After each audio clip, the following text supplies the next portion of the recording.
Good morning students. Today we are here with another topic from chapter judiciary. Judiciary chapter आपका हमने start किया हुआ है, तो उस चैप्टर के काफ़ी टॉपिक जो है वो हम क्लियर कर चुके हैं, जिसमें इम्पोर्टेंस ऑफ इंडिपेंडेंट जुडिशरी और अपॉइंटमेंट ऑफ जजेस, रिमूवल ऑफ जजेस, जो कंपोजिशन या स्ट्रक्चर ऑफ ओवर कोर्ट्स, जो स्ट्रक्चर है वो रीड कर लिया है हमने प्रीवियस वीडियो में। और स्टार्ट किया था हमने जुरिडिक्शन ऑफ सुप्रीम कोर्ट, यानी कि सुप्रीम कोर्ट के दायरे कहाँ तक हैं। दायरे मीन्स कि उसका जो क्षेत्र है वो कहाँ तक आता है, कौन कौन से हम कह सकते हैं फंक्शन क्या क्या हैं इसमें। तो फर्स्ट मैंने ओरिजिनल जुरिडिक्शन जो है वो आपको बता दिया था कि जो डिस्प्यूट होता है, अगर सेंट्रल गवर्नमेंट और स्टेट गवर्नमेंट में कोई डिस्प्यूट हो या स्टेट गवर्नमेंट और किसी दूसरी स्टेट गवर्नमेंट में कोई डिस्प्यूट हो, तो वो सुप्रीम कोर्ट के जुडिक्शन के अंडर आते हैं। तो ये हमारा फर्स्ट जो ओरिजिनल जुडिक्शन है वो मैंने आपको बताया था।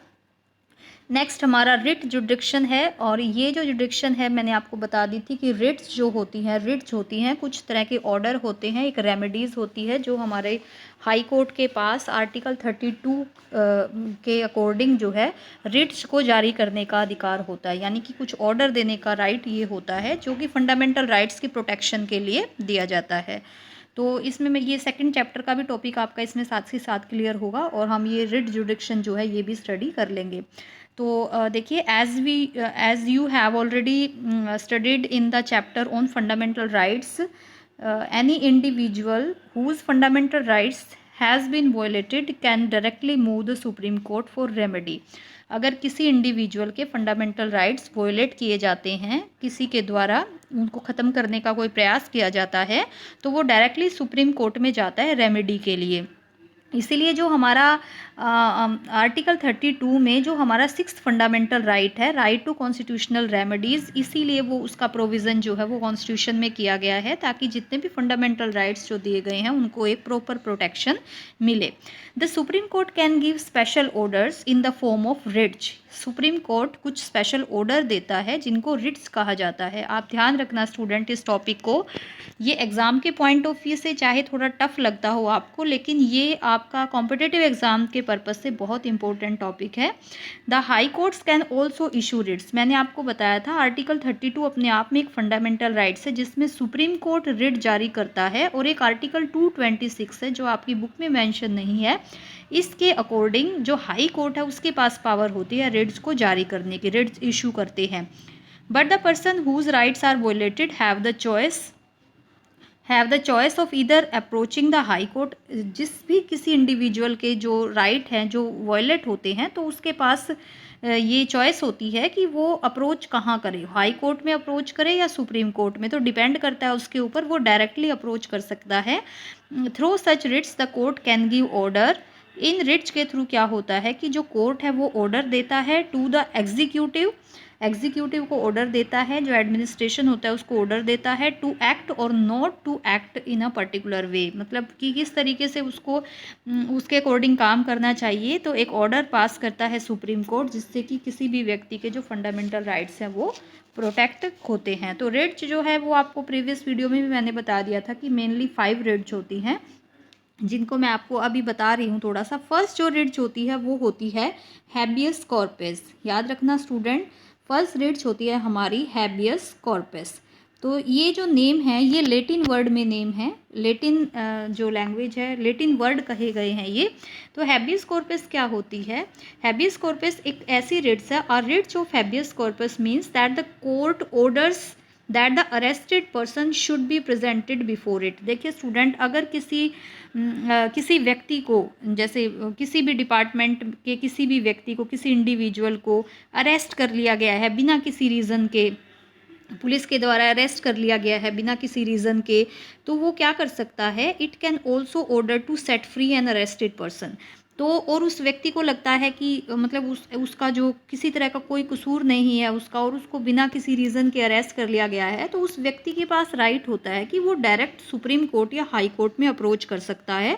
और सुप्रीम कोर्ट को भी अगर लगता है कि यहाँ पर जो एडमिनिस्ट्रेटिव डिपार्टमेंट है उसकी गलती है, और उस व्यक्ति को जिसको अरेस्ट किया गया है उसका कोई जो स्पेसिफिक रीज़न नहीं है अरेस्ट करने का, तो सुप्रीम कोर्ट क्या करता है? हैबियस कॉर्पस जो है वो जारी करता है, इशू कर देता देता है उसको, ये एक तरह का ऑर्डर होता है जो उस पर्टिकुलर जो भी ऑफिसर है या कोई भी पर्टिकुलर जिस भी डिपार्टमेंट ने उसको अरेस्ट किया है तो उसको फ्री करने का ऑर्डर दे सकता है। उसको फ्री कब किया जाता है? If the manner or grounds of arrest are not lawful or satisfactory. अगर सुप्रीम कोर्ट को लगता है कि उसको कानून के अकॉर्डिंग जो है गिरफ्तार नहीं किया गया है, जो नॉर्म्स और कंडीशंस हैं उसके अकॉर्डिंग, मतलब वो सेटिस्फैक्ट्री नहीं है, जो रीज़न दिया गया है पर्टिकुलर अथॉरिटी के द्वारा वो सही नहीं है, अकॉर्डिंग टू लॉ नहीं है, तो सुप्रीम कोर्ट हैबियस कॉर्पस जो है वो इशू करता है। और एक तरह का ऑर्डर होता है ये कि उस व्यक्ति को उसी टाइम अरेस्ट किया जाए या सुप्रीम कोर्ट के सामने उसी टाइम प्रेजेंट किया जाए। तो आई होप आपको फर्स्ट रीड जो है वो समझ आ गई होगी। अब हम देखते हैं सेकंड रीड। ये आप जो आपका चैप्टर नंबर सेकंड है आप उसमें से स्टडी कर सकते हैं इनको। तो सेकंड जो रेट्स है वो है मैंडमस रेट्स।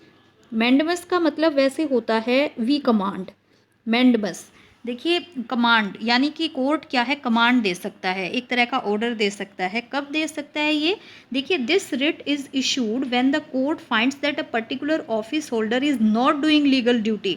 अगर सुप्रीम कोर्ट को लगता है कि कोई पर्टिकुलर ऑफिस है जहाँ पर कोई इंडिविजुअल है या कोई पूरा एक इंस्टीट्यूशन है, कोई अथॉरिटी है, वो लीगली अपना काम नहीं कर रही, जो ड्यूटी उनको दी गई है वो कानून के अकॉर्डिंग नहीं कर रही है, और जो ड्यूटी वो कर रहे हैं, कोई भी ड्यूटी कर रहे हैं, इससे कोई इंडिविजुअल के राइट्स जो हैं वो इन्फ्लुएंस हो रहे हैं।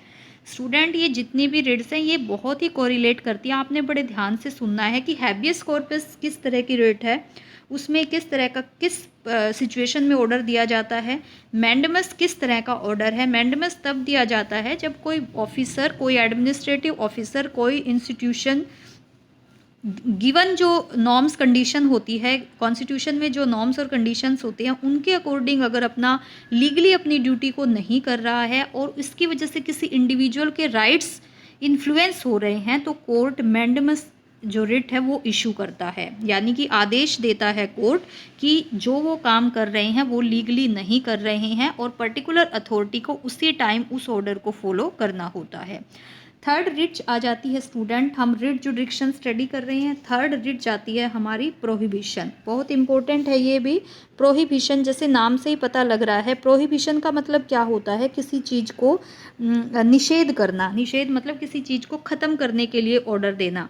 तो ये भी सुप्रीम कोर्ट का एक बहुत बड़ा ऑर्डर माना जाता है। देखो जब अगर कानून कहाँ बनते हैं, कानून इम्प्लीमेंट, जैसे अगर कोई ऑर्डर किसी हाई कोर्ट ने या किसी लोअर अथॉरिटी ने कोई ऑर्डर पास कर दिया है, तो ऑर्डर पास कर रहा है मतलब वो अभी उसने किया नहीं है, यहाँ पे ध्यान से सुनना, अभी उसने कोई ऑर्डर पास नहीं किया है लेकिन वो कर रहा है और सुप्रीम कोर्ट को इसकी नॉलेज है कि वो ऐसा कुछ ऑर्डर पास कर रहा है, तो सुप्रीम कोर्ट के पास क्या होता है और वो सही नहीं है, मतलब वो जो ऑर्डर पास किया जा रहा है वो सही नहीं है। देखिए this writ is issued by a higher court.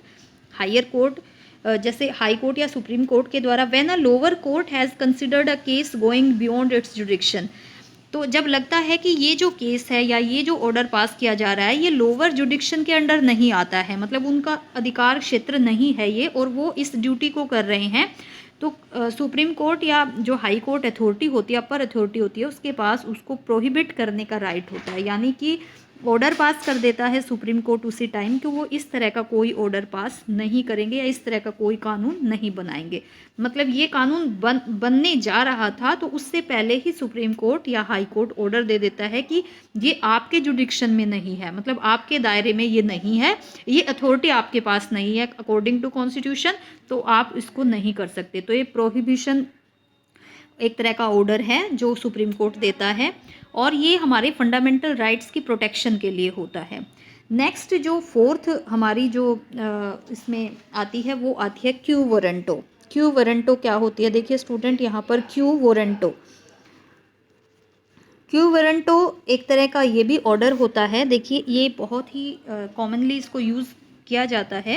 If the court finds that a person is holding office but is not entitled to hold that office. देखिए स्टूडेंट अगर एक व्यक्ति कोई काम कर रहा है, कोई अथॉरिटी पे है, लेकिन सुप्रीम कोर्ट को लगता है कि ये सही नहीं है, जैसे सपोज़ करो कहीं पे एक अथॉरिटी में कोई व्यक्ति इंडिविजुअल काम कर रहा है और उसकी रिटायरमेंट एज जो है वो 55 है, लेकिन अभी वो काम कर रहा है 55 से अबव के बाद भी वहाँ पर अगर वो काम कर रहा है तो ये कानून के अकॉर्डिंग नहीं है।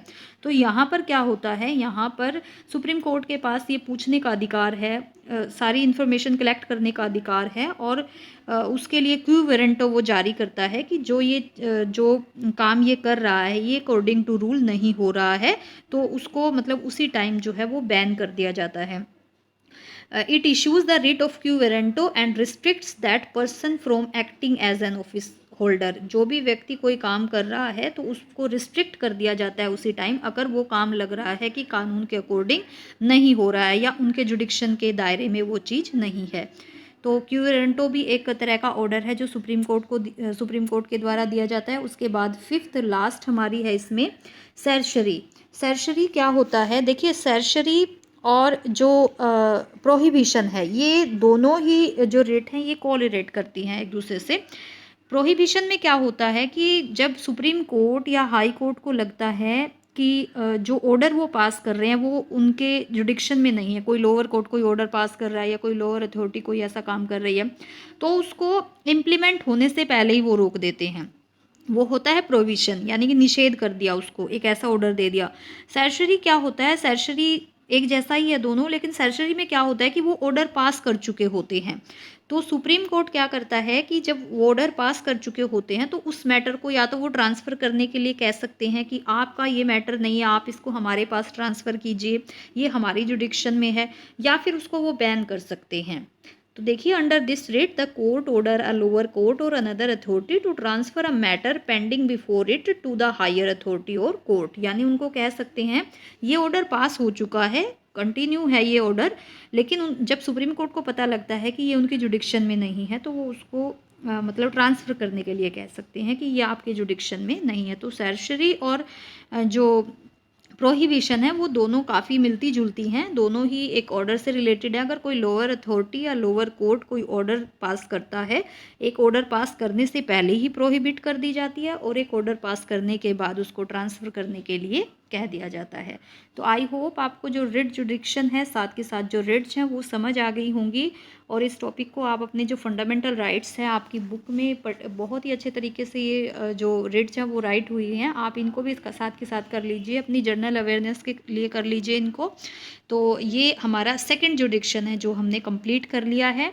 थर्ड जुडिक्शन में आता है स्टूडेंट एपिलेट जुडिक्शन, जो हम कल स्टडी करेंगे। कल हम दो हमारे जो रिमेनिंग है एपिलेट जुडिक्शन, और इसके साथ हमारा जो लास्ट इसमें आएगा वो है एडवाइजरी जुडिक्शन। दोनों ही बहुत इजी हैं, कल की वीडियो में हम ये दोनों क्लियर करेंगे।